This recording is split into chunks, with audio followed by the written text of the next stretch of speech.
Так, на сковородку наливаем растительное масло, нагреваем его. Здесь у меня натертая картошка на крупной терке, я ее посолила, слила лишнюю жидкость. Не быстро я это все сделала, поэтому она немножко потемнела. Можно было промыть, но некогда, поэтому как-то так.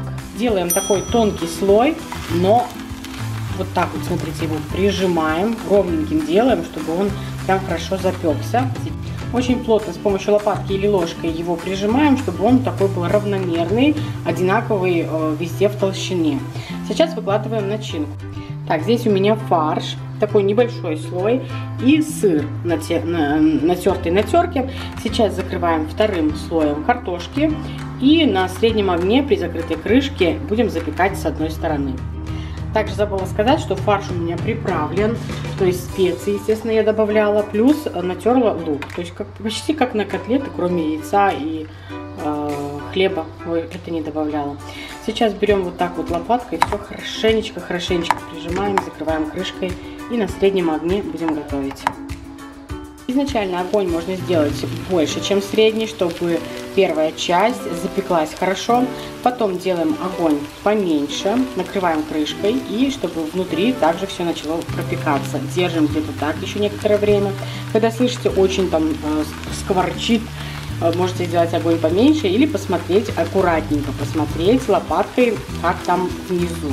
Если уже все запеклось хорошенько, с нижней части можно накрыть тарелкой, перевернуть на тарелку и потом с тарелки спустить в сковородку или с крышкой, как вам удобно. Беру такую большую тарелку, накрываю, переворачиваю на тарелку и потом обратно спускаю на сковородку. Вот что получается. Тарелка смазана маслом, забыла это сказать. И сейчас аккуратненько спускаем вот так вот все в сковородку и зажариваем с другой стороны.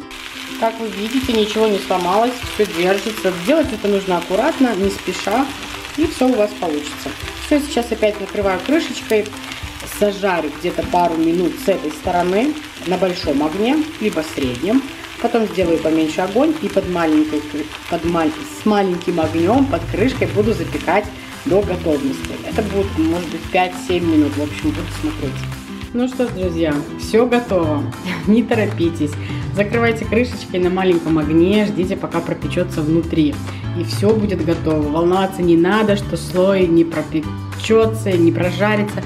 Все прожаривается, просто не торопитесь. Смотрите, какая красота. Зеленью посыпал. Сметаночку или йогуртик. Что может быть прекрасней? Не нравится на завтрак, готовьте на обед. Не нравится на обед, готовьте на ужин. Или же, в общем, выбирайте сами, что готовить. Но это восхитительно. Серьезно. Если будете использовать сыр, который для пиццы, который тянется, то, естественно, это все дело разрежется, и там будет этот сырок тягучий. У меня он больше для вкуса, нежели для этой вот красоты. Поэтому сейчас пробуем. Разрежу я сразу посерединке.